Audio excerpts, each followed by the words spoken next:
yang menghadiri sidang Ya, tahunan akhirnya MPR dan sidang saat ini bersama sudah DPR selesai sidang dan tahunan MPR DPD. dan juga pidato Presiden, di mana Tadi tadi sama-sama Presiden Joko juga Widodo telah sudah kita sempat dengarkan mengutarakan pidato pembuka unek-uneknya begitu ya, yang mungkin lewat disampaikan pidato oleh yang dia Ketua sampaikan MPR di Bapak Bambang Susatyo yang menyinggung pidato tahunan terkait hari ini. pemilu Kita sama-sama lihat 2024 pemirsa yang di layar kaca akan Anda bahwa Presiden dilaksanakan Joko Widodo akan pada meninggalkan 14 ruangan. Februari. Saat ini Di sedang mana menyapa antara para pemilihan jajaran legislatif tokoh dan politik, juga kemudian pemilihan jajaran presiden. kabinetnya di Dan ia pun berharap agar semua sidang pihak tahunan menjaga MPR semangat demokrasi, 2023. tetap menjaga persatuan dan Tadi kesatuan Presiden bangsa. Joko Widodo di akhir pidatonya sempat mengatakan bahwa Presiden ini mengenakan pakaian adat Tanimbar ke panggung tertinggi kenegaraan.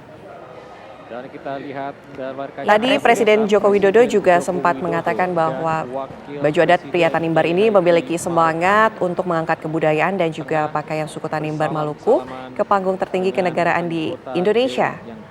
Lantaran memang Presiden Joko Widodo sudah sempat menuju ke Tanimbar pada tahun 2022 lalu, di mana Presiden sempat mendapatkan sambutan yang luar biasa ini dari masyarakat. Anggota Dewan yang hadir dan juga menyapa seluruh anggota Dewan. Ya Mas Adi, kita tadi kembali membahas mengenai pidato yang disampaikan Jokowi, kemudian juga harapan masyarakat untuk mengentaskan kemiskinan. Ini yang paling penting karena yang langsung bersentuhan dengan perekonomian di masyarakat.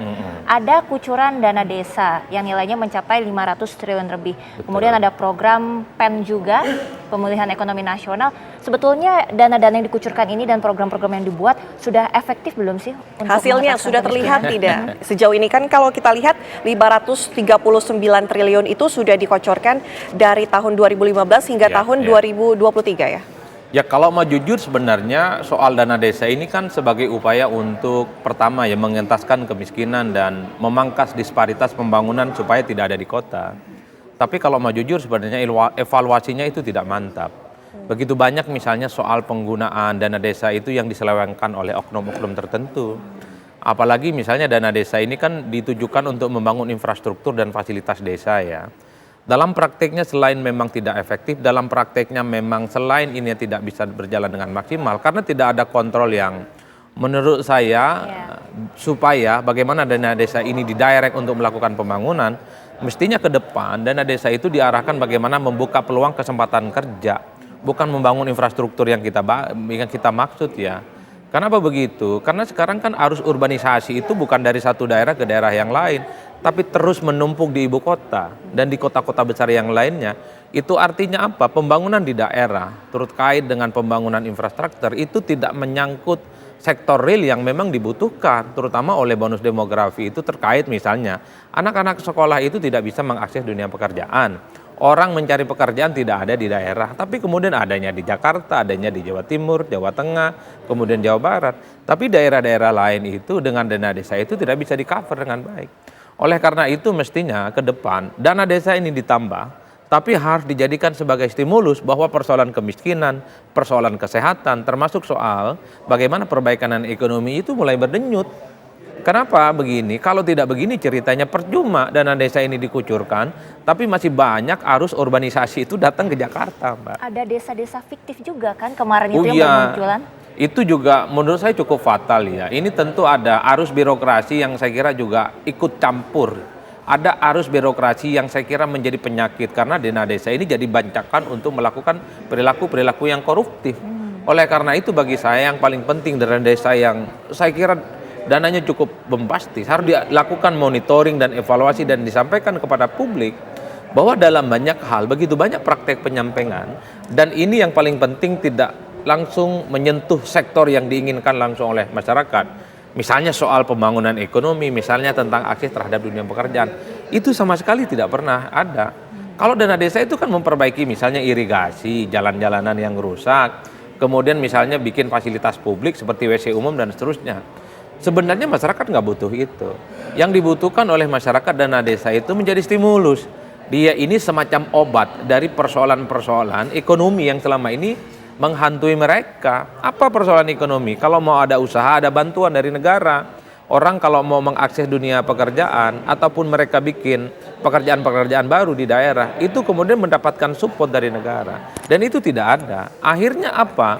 Sekalipun desa secara infrastruktur dibangun, tapi karena tidak mampu mengakses perbaikan ekonomi, tidak ada perbaikan dalam dunia kinerja, orang juga cari kerjanya tetap di Jakarta dan ibu-ibu kota besar lainnya yang ada di Indonesia. Tidak tepat sasaran ya. Betul, tidak Mas tepat Adi, sasaran dan tidak maksimal. Mungkin ini singkat saja ya, dari pidato Presiden Joko Widodo tadi, yang layak menjadi sorotan ataupun menjadi catatan utama, ini sepertinya apa? Karena dari sekian banyak begitu yang Presiden jelaskan begitu ya.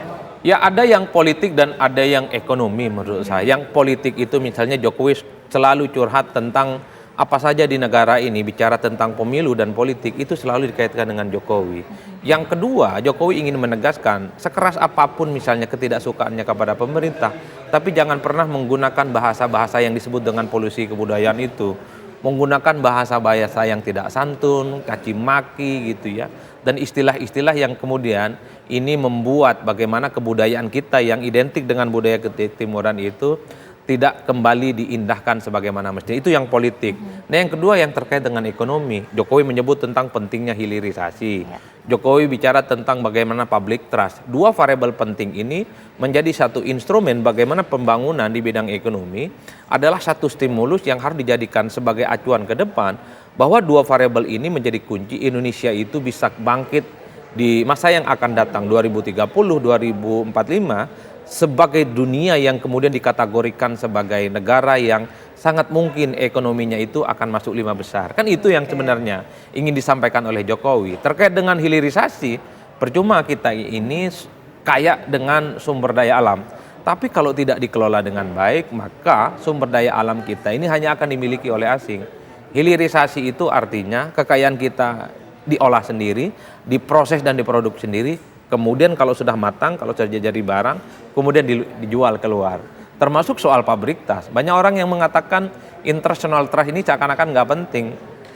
Karena international trust itu bukan makanan, bukan nasi, nggak bisa jadi makanan. Tapi ingat, tanpa adanya international trust, kata Jokowi, bahwa kita itu akan terkucilkan dalam dunia internasional. Baik. Dua hal ini yang saya kira secara ekonomi menjadi fokus bagi Jokowi bagaimana Indonesia ke depan.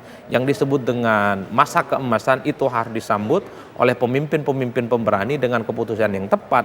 Sehingga bonus demografi kita 60% adalah usia produktif, adalah mereka yang sukses di bidang ekonomi, dan Indonesia tumbuh berkembang setara dengan negara-negara yang lainnya. Ini menarik sekali ya, perbincangan kita, diskusi kita mengenai pidato Presiden tadi. Terima kasih Mas Adi Praitno sudah bergabung bersama kami di kabar khusus sidang MPR tahunan ya, dengan juga pidato Presiden Joko Widodo. Dan pemirsa, kami masih akan kembali usai jeda sesaat lagi.